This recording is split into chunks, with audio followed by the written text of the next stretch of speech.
ହଁ ସାର୍ ଆପଣଙ୍କର ପରିଚୟ ଦେବେ ଆଉ ଘଟଣା ବାବଦରେ କହିବେ ଟିକେ। ହ୍ୟାଲୋ। ଆଜ୍ଞା କୁହନ୍ତୁ ସାର୍। ହ୍ୟାଲୋ। ମୋ ପରିଚୟ ସାର୍। ହଁ। ମୋ ନାଁ ଅରବିନ୍ଦ ପାତ୍ର। ମୁଁ ଜେଏନଭି ର ଭାଇସ୍ ପ୍ରିନ୍ସିପାଲ। ସାର୍ କଣ ହେଇଛି ଘଟଣା ସେ ଉପରେ ଟିକେ କହିବେ କି ସାର୍? ଘଟଣା ଆଜ୍ଞା ଶନିବାର ଦିନ ରାତି ଘଟଣା। ତ ଶନିବାର ଦିନ ଆମର ଯୋଉ ହଷ୍ଟେଲର ଯୋଉମାନେ ଦାୟିତ୍ୱରେ ଥାନ୍ତି ଯୋଉ ଟିଚର ମାନେ ସେମାନେ ରାତି 10:30 ପର୍ଯ୍ୟନ୍ତ ବୁଲାବୁଲି କରି ପିଲାଙ୍କ କଥା ବୁଝି ଆସିଲେ। ତାପରେ 10:30 ପରେ ସେମାନେ କିଛି ମାନେ ଦିଟା ଯାକ ଛୋଟ ଛୁଆ ମାନେ କ୍ଲାସ 7 ଛୁଆ କ୍ଲାସ 8 ଛୁଆ ତାଙ୍କ ଭିତରେ କଣ ଗଣ୍ଡଗୋଳ ହେଲା। ତ ସାର୍ କ୍ଲାସ 8 ଛୁଆ କ୍ଲାସ 7 ଛୁଆ 7 ଜଣଙ୍କୁ ମାନେ ପିଟିଛନ୍ତି। କ୍ଲାସ 8 ର ଛୁଆ ମାନେ କ୍ଲାସ 7 ର ପିଲାଙ୍କୁ ପିଟିଛନ୍ତି। ଆଜ୍ଞା ଏଇଟା ଶନିବାର ଦିନ ଶନିବାର ରାତି କେତେବେଳେ ରାତିରେ ସାର୍? ଏଇଟା 11ଟା ପାଖାପାଖି। ସାର୍ ହଁ ତ ଏଇ ତ ହଷ୍ଟେଲରେ କେହି ନଥିଲେ କି? ଏଠି ଆମର ହଷ୍ଟେଲରେ ସାର୍ ୱାର୍ଡନ ସିଷ୍ଟମ ନାହିଁ ଏଠି। ଆଚ୍ଛା କୋଉ ମାନେ ପାଇକମାଲ ରେ ନାହିଁ କି କୋଉଠି ବି ନାହିଁ? ନାଇଁ ଟୋଟାଲି କୌଣସି ନବୋଦୟରେ ୱାର୍ଡନ ସିଷ୍ଟମ ନାହିଁ ହଷ୍ଟେଲରେ। ଯଦି କିଛି ସେମିତି ଯଦି ଘଟଣା ଘଟିକି କଣ ହବ କେମିତି କରିବେ ସେମାନେ? ସକାଳ ଯାଏ ଅପେକ୍ଷା କରିବାକୁ ପଡିବ? ନାଇଁ ତ ଆକ୍ଚୁଆଲି ଆମର ସିଷ୍ଟମ ଏମିତି ଅଛି ଛୁଆ ମାନେ ସବୁ ଟିଚର ମାନଙ୍କୁ ଦାୟିତ୍ୱ ଦିଆଯାଇଛି ହଷ୍ଟେଲ ମାନଙ୍କର ଯେ ସେମାନେ ରାତିରେ ହଷ୍ଟେଲକୁ ବୁଲିବାକୁ ଯାଆନ୍ତି କିମ୍ବା କୌଣସି ପିଲାଙ୍କର କିଛି ଅସୁବିଧା ହେଲେ ସେମାନେ ଆସିକି ହାଉସ ମାଷ୍ଟରକୁ ଜଣାନ୍ତି।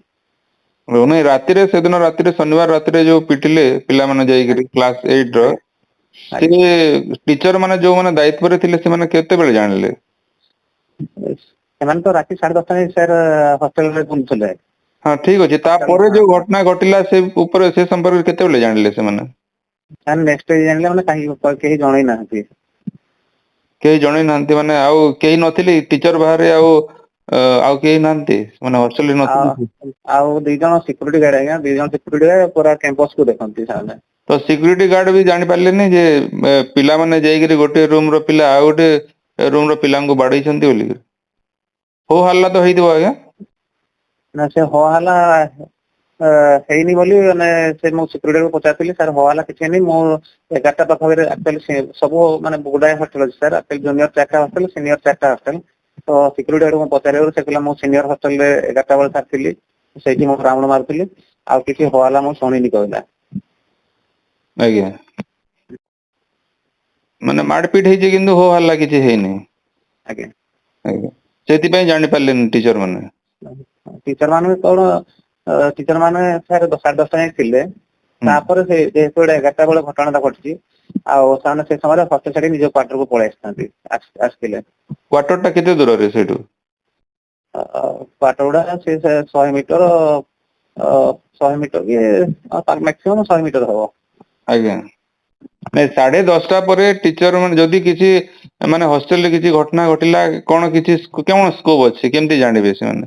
ଧରନ୍ତୁ ଆକ୍ଚୁଆଲି କିଛି ଆମର ସାର୍ ଅସୁବିଧା ଏମିତି ମେକାନିଜମ ଅଛି ଧରାଯାଉ ଗୋଟେ ଏଇଠି ମାନେ କମ୍ୟୁନିକେସନ ପହଞ୍ଚି ପାରନି କିନ୍ତୁ ଜେନେରାଲ ଧର ଦେହ ଖରାପ ହେଲେ କଣ ହେଲେ ସମସ୍ତେ ପିଲାମାନେ ହାଉସ ମାଷ୍ଟର ପାଖକୁ ଆସିକି ସେମାନେ ଜଣେଇନ୍ତି ସଙ୍ଗେ ସଙ୍ଗେ ସେମାନଙ୍କୁ ପୁଣି ଆମେ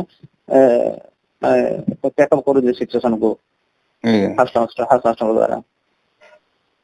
ନାଇଁ ଏଇଟା ଯେହେତୁ ଗୁଡାଏ ପିଲା ଯାଇକି ଇନଭଲଭ ଅଛନ୍ତି ପିଟିଲେ ଆଉ ଗୋଟେ ରୁମକୁୁ ଯାଇକରି ମାଡ ପିଟ କରୁଛନ୍ତି ତ ଏଇଟା କେମିତି ଜାଣି ନାଇଁ ପାରିଲେନି ମାନେ ଆକ୍ଚୁଆଲି ଆମର ମାନେ ହଷ୍ଟେଲ ଟିଚର ସାର୍ ମାନେ ଯୋଉମାନେ ହଷ୍ଟେଲ ଦାୟିତ୍ୱରେ ଥିଲେ ଟିଚର ମାନେ କେମିତି ଜାଣି ପାରିଲେ ନାହିଁ ଯେ ମାନେ କ୍ଲାସ 8 ର ପିଲା ଯାଇକିରି କ୍ଲାସ 7 ର ସବୁ ପିଲାଙ୍କୁ ପିଟିଛନ୍ତି ବାଡେଇଛନ୍ତି। ନାଇଁ ଯାଇକି ମାନେ କଣ ସାର୍ ଆକ୍ଚୁଆଲି ସବୁ କ୍ଲାସ ର ମାନେ କ୍ଲାସ 6, 7, 8 ଗୋଟେ ହିଁ ହଷ୍ଟେଲ ରୁହନ୍ତି ସବୁ ମାନେ ଗୋଟେ ରୁମ ରେ ହିଁ ରୁହନ୍ତି। ଆଜ୍ଞା। ହୁଁ। ତ ଜାଣିଲା ପରେ ଆପଣ କେତେବେଳେ ଜାଣିଲେ ଆପଣ ନିଜେ ନେକ୍ସଟ କେତେବେଳେ ଡେ ଜାଣିଲି ତାପରେ ପ୍ୟାରେଣ୍ଟସ ସହିତ ସେ ଯୋଉ ସାଙ୍ଗ ମାଡ ହେଇଥିଲା ତାଙ୍କ ପ୍ୟାରେଣ୍ଟସ ସହିତ ମିଟିଂ ହେଲା। ତାଙ୍କ ଆଜ୍ଞା ସହିତ ମିଟିଂ ସରିଲା ପରେ ପୁଣି ଯୋଉ ପିଲାମାନେ ବାଡେଇଥିଲେ ତାଙ୍କୁ ପୁଣି ଡକେଇଲି ମୁଁ। ତାଙ୍କୁ ପଚରା ପଚରି କଲି ପଚରା ପଚରି କରି ସାରିଲା ପରେ ସେମାନେ ତାପରେ କହିଲେ ସାର୍ ହଁ ଆମେ ବାଡେଇଛୁ ଆଉ ଭୁଲ କରିଛୁ କ୍ଷମା ମାଗୁଛୁ। ମାନେ ଆଉ ଏମିତି ସେଇଟା ତ କରିବୁନି। ଠିକ କଥା କିନ୍ତୁ ଆପଣ ଗୋଟେ ଅନୁଷ୍ଠାନର ମୁଖ୍ୟ ହିସାବରେ ଯୋଉ ଟିଚର ମାନେ ଦାୟିତ୍ଵରେ ଥିଲେ ତାଙ୍କର ଅବହେଳା ତାପରେ ସିକ୍ୟୁରିଟି ଗାର୍ଡ ର ଅବହେଳା ପାଇଁ ଏତେ ବଡ ଗୋଟେ ଘଟଣାଟେ ଘଟିଲା ଜାଣି ପାରିଲେନି ବୋଲି ଆପଣ କଣ ଅନୁଭବ କରୁଛନ୍ତି? ତାଙ୍କର ଅବହେଳା ଅଛି କି ନାଇଁ ଏଥିରେ? ମୁଁ ଆକ୍ଚୁଆଲି ସିକ୍ୟୁରିଟି ଗାର୍ଡ ଆଉ ହଷ୍ଟେଲ ଦାୟିତ୍ୱରେ ଥିବା ଟିଚରଙ୍କର ଅବହେଳା ଅଛି କି ନାହିଁ ଏଥିରେ? ସାର୍ ଘଟଣା ଘଟୁଛି ମାନେ ସାର୍ ଅବହେଳାରେ ନିଶ୍ଚିତ ଯିବ। ହଁ, ତ ଅବହେଳା ହେଇଛି ମାନେ ତାଙ୍କ ବିରୁଦ୍ଧରେ କଣ କାର୍ଯ୍ୟାନୁଷ୍ଠାନ ଅଛି? ଆଉ ଏଇ ମାନେ ପରିସ୍ଥିତି କେମିତି ନର୍ମାଲ ହେବ ତା ପାଇଁ କଣ ଆପଣ ଅନୁଷ୍ଠାନର ମୁଖ୍ୟ ହିସାବରେ କଣ ପଦକ୍ଷେପ ନଉଛନ୍ତି? ଏମିତି କେବେ ଘଟଣା ଘଟେନି, ସବୁବେଳେ ନର୍ମାଲ ଆମର ଚାଲିଥାଏ। ଏଇଟା ଗୋଟେ ଅଘଟଣ ଘଟିଛି, ଆଉ ଏମିତି ଅଘଟଣ ଘଟିବନି ବୋଲି ସମ୍ପୂର୍ଣ୍ଣ ଭାବରେ ଆମେ ସୁପରଭିଜନ ଯେମିତି ସେମିତି ଯେମିତି ଚାଲୁ, ମାନେ ଏଇ ଘଟଣା ପୂର୍ବରୁ ଯେମିତି କେବେ କିଛି ହଉନଥିଲା ସେମିତି ସେଇ ଷ୍ଟାଇଲ ହିଁ ଚାଲିବ, କେବେ କିଛି ହେବନି। ଆଉ ଆପଣଙ୍କର